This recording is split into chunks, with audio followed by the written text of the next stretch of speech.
you find yourself in the presence of the vampire and the Buddha, coming to you each week to bring a little light into the darkness and a little darkness into the light. Your co-hosts are Alex from the School of Esoterica.com and Remus from heartsofparadox.com. We bid you welcome.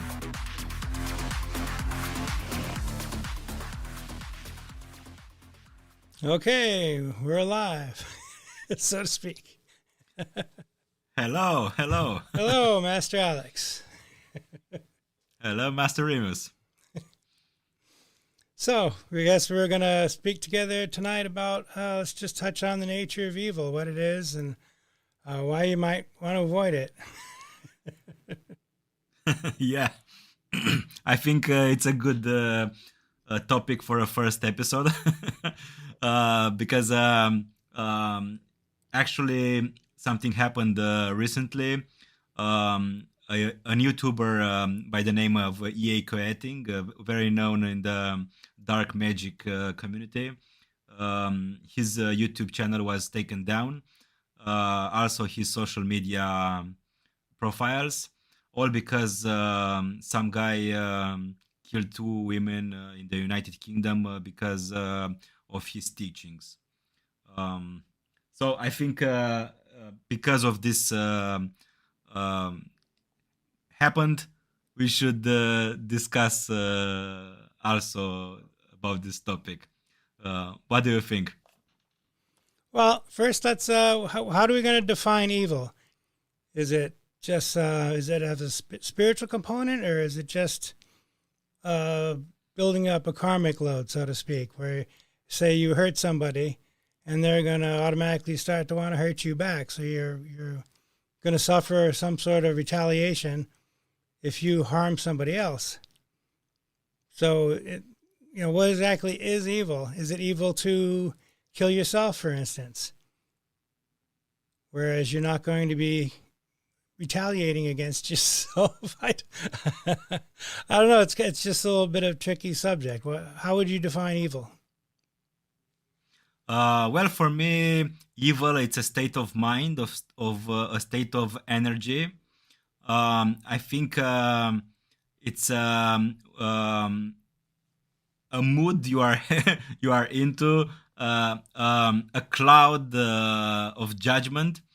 I think the wiser you are and the more enlightened you are, the less evil you are, and the more good and happy and loving you will be. I think evil, it's like a virus. I think it grows, and I think it's hard to fight against it, because you cannot fight evil with evil, and you can only fight evil with kindness. And many times kindness is not as powerful as evil in some cases. So I was saying, in the case of this young guy who killed the women, I think his judgment was in an evil state. He wanted to win the lottery, and he made a pact with a demonic being, with the prize being to sacrifice two women for this demonic being, in order for him to win the lottery. And so because of his evil state of being, he chose an evil path, and he killed two innocent women. When he could have the same thing, he could have done it from a positive and a kind state of mind, and attract, while using magic or anything else, the same, not the same, but the same desired result, money, from a different approach, from a positive approach, from an approach of a state of being, of kindness, and being a good person. but instead he chose to kill two women because he himself was in a state of evil energy. Uh, so I don't think the magic itself it's evil or good. I think magic it's just a tool, but you can use like you can use a knife to cut your food. You can also use a knife to kill someone. So magic is the same. Um, if you are an evil person in an evil state of mind, then you'll do evil things. What do you think? Uh, I think I look at it from more of a psychological point of view. Maybe it's just because of the work that I do. I work with mentally ill people. And I see things that are evil, or people trying to do evil or wanting to do evil, but it always seems to be a reaction to pain of some sort. So, there's been times in my life when I've wished evil upon another person, but it was usually because I was hurting in one way or another. So, does that make sense?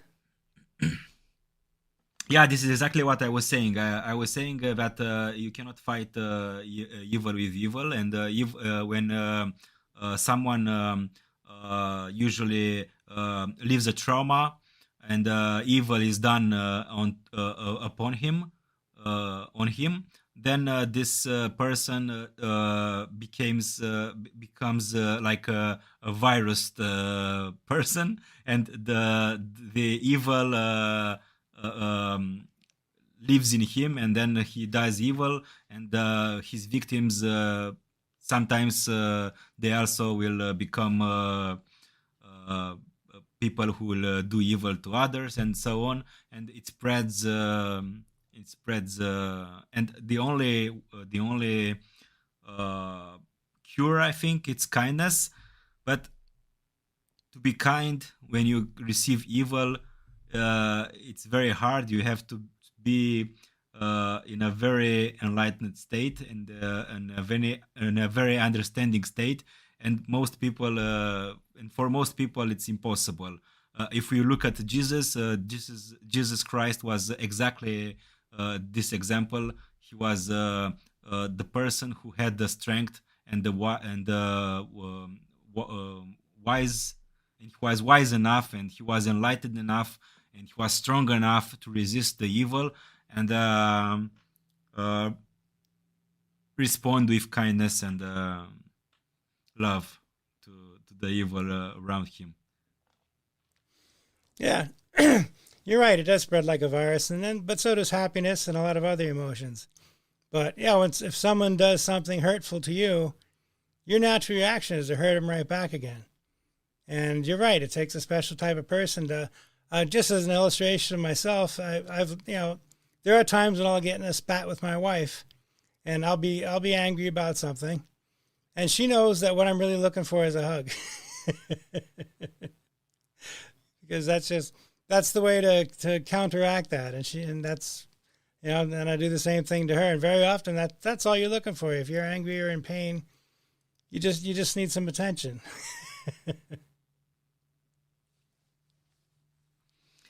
Yeah. Yeah, well, that's because it's true. What you say, it's true. But I'm thinking about this kind of YouTubers and this kind of writers and this kind of people who promote this kind of practices like human sacrifices. What do you think? Do you think these evil people would end up killing someone without these gurus who teach them it's okay to kill for a purpose or another? Or do you think these gurus have a fault and they are guilty of doing this, and they are as guilty as murder as the person who commits it? Well, I think evil can be often it's the exact same thing as just selfishness. When you're doing something for yourself, very often, I don't know if you use the word evil necessarily, but it's ultimately non-productive to just look out for yourself all the time and not care about other people. Because the reaction, if you're a very selfish person, you're just not going to have a lot of friends. And then, so a lot of it has to do with intelligence, I think, too. You know, I have been exposed to a prison environment as a staff, not as a prisoner. But the people who are in prison are not intelligent people. I mean, if you're an intelligent person, you know that you can get money in ways that don't get you put in prison.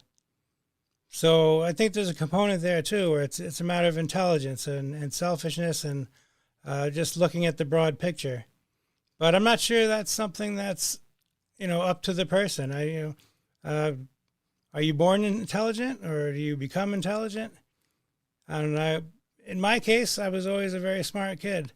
And so I've never leaned toward crime or toward hurting anybody. But I see people all around me who do that. So are they to blame if they're evil? So what you're saying, it's if a person is not smart enough, is not intelligent enough, and commits an evil deed, they might not be okay to blame because their intelligence is not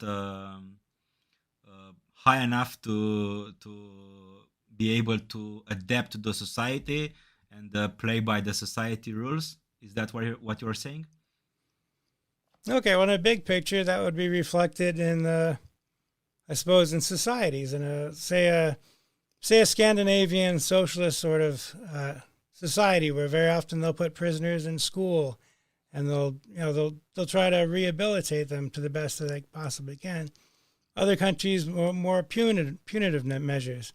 You know, if someone does something evil, someone does a crime, they'll get their hand cut off, or something like that. So, do you turn an evil person good by punishing them, or will that just make them more resentful and evil? I don't know. Just going along with the conversation here. Yeah. No, you're right. There was a time in my life when I was not only a time, but it happened a few times, a couple of times when I was doing wrong to someone, and that person was not only forgive me, but it also made me feel loved and appreciated, even though I was doing some bad stuff to him. So I understood a lot, and it break me and rebuild me. That experience, it was very, very emotional. It was very, and it's exactly what you are talking about.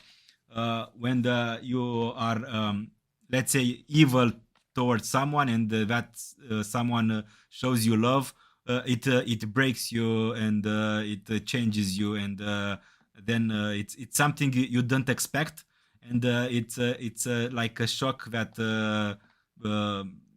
sometimes it has very strong effects on your personality and on your understanding. So I agree with you that trying to rehabilitate a person, not with very harsh punishment, but with trying to educate it to understand where he was wrong and how to act. I think it's the right way. But what I was talking about is, what I was asking you was, what do you think about people who, let's say in our case, about magic, who teaches that it's okay to make pacts with demonic beings and make sacrifices for that demonic beings. In this case, was a human sacrifice, in order for personal gain. And what do you think? Do you think these gurus who teaches this are as guilty as the person who commits the evil deeds, or What's your opinion about it? Well, I have no experience with evil entities. Up until my teenage years, I was uh, like a Baptist born again Christian. That was just my father's religion. And then I had my enlightenment experience, and after that, I don't adhere to any particular religion. My philosophy is probably the closest to Buddhism or Zen Buddhism. And yeah, so to me, a demonic entity is an imaginary thing, and that doesn't mean it's not real. You know, your imagination is just as real as everything else. But if you put your energy into that idea, or you put your energy into dark forces and uh, wishing evil things on the world, that's going to twist you.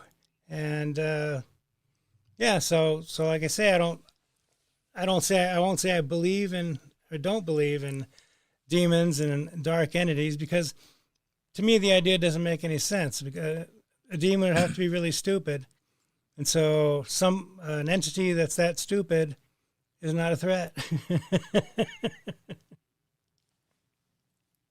Yeah, but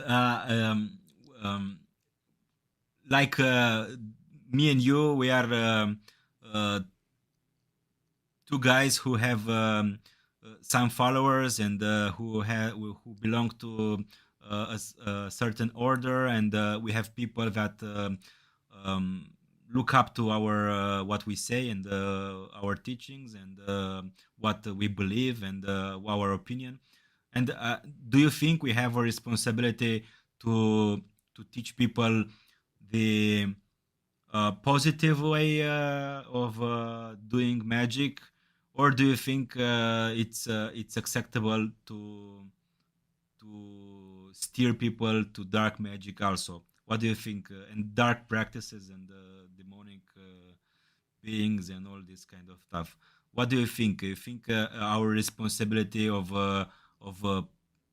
teachers, let's say teachers, it's to steer people to a positive path, or it doesn't matter? It's their choice. No, love is its own reward. I think you have to just. Now, if people are taking you as an example, and of course we're putting ourselves online, so we feel like we have something to teach people. But you are an example, and people will be able to tell the quality of your teachings, you know, just by listening and reading, and they can decide if you're crazy or if you're evil. And most people aren't seeking those things. Most people are seeking light. Even evil people. Usually, whenever you hear about the lives of, say, serial killers, they always had a really screwed up childhood, and they took a lot of pain as a child. And they're usually, you know, psychologists would say they're just acting out, you know, against the pain that they felt all their lives. And so, yeah, compassion don't hurt. I think that's what more people need. Yeah, but sometimes a crazy guy like this guy who killed the two women in the United Kingdom because of the book he read. Sometimes a teacher must be um, aware that what he teaches can affect some people, and maybe some people who are not very uh, well in the mind health, in the mental health area, they might do some terrible stuff like others did. Um, yeah. Um, Well, evil serves a very important purpose, because there could be no good in this world if there's no evil. You know, it's a duality. They create each other. They feed off of each other. You don't want a world without evil. It would get so boring. Yeah, I was talking with, arguing with with a guy on this Facebook group. He was saying that the gender it's not a fundamental universal law, and the universe does not require the gender. And of course, I was disagreeing because we were talking about the Kybalion point of view. But I was thinking that there it's in this world now it's philosophy or a point of view that the masculinity it's toxic. Did you hear this in the United States? Toxic masculinity Yes, expression. my daughter has an expression where a man does something stupid and she just says he's suffering from testosterone poisoning. Yeah. Okay. So I noticed that there is a worldwide um, ideology in order to make men less masculine because I guess in their view the masculinity it's aggressive. It's the birthplace of aggression.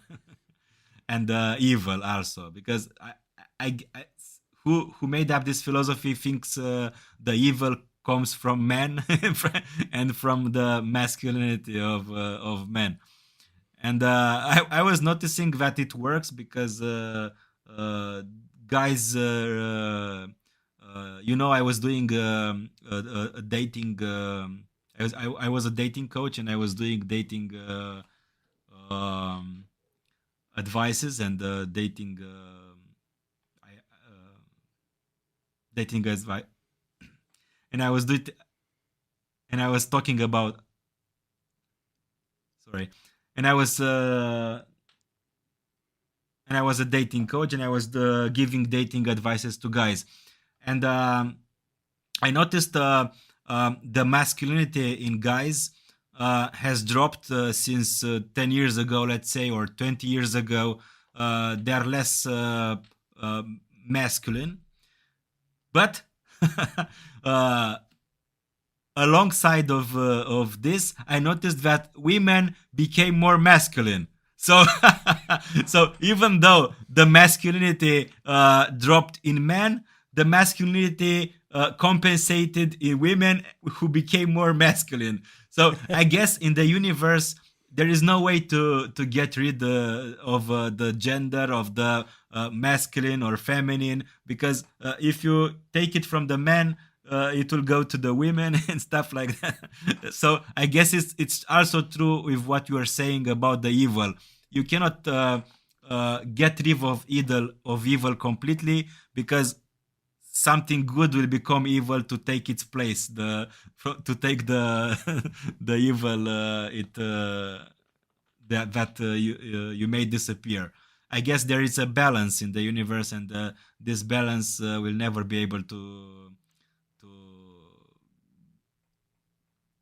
to disappear. Right. I think my favorite symbol of all is the Taoist symbol. It's a circle with two teardrop shapes wrapped around each other. One is black, one is white, and each one has a little spot of the other inside of it. And that's just not even put words into it. I think that's just a perfect symbol for the way the universe is. Although I also believe you can rise above that. You don't have to be a slave to either side. And that's kind of what my websites are all about. It's I always forget the Buddhist terms, but the world is called samsara, and it's just the wheel of life where you just you're born, you suffer, you die, and I just spontaneously found a way outside of that wheel, and ever since then I just been a happy guy, and it seems like I've learned some really unusual things. And I learned them myself, not by reading books of philosophy and things like that. So I just made a website because I wanted to leave some record after I die that there are some other ways to think about things. Logic will take you to a place where it ends and you can't go any further. But that doesn't mean you can't go any further. You just can't go any further using logic. And I'll just go on for hours on that subject, so I'm going to stop right now.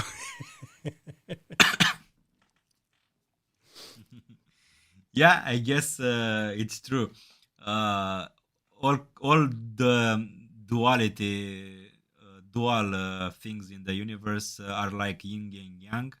They all are complementary to each other, and they all have a piece of each other in it. They blend, and they make the thing whole. All right, so we kind of stray a little from the from the main topic. Well, that's okay. I'm going to have to go here in a few minutes. I have to go pick my wife up from work. We got started a little bit late. So what I'm going to do is I'll play the outro music, and then we can wind this up, okay? Okay. All right. See you soon, my friends. All right. I see you.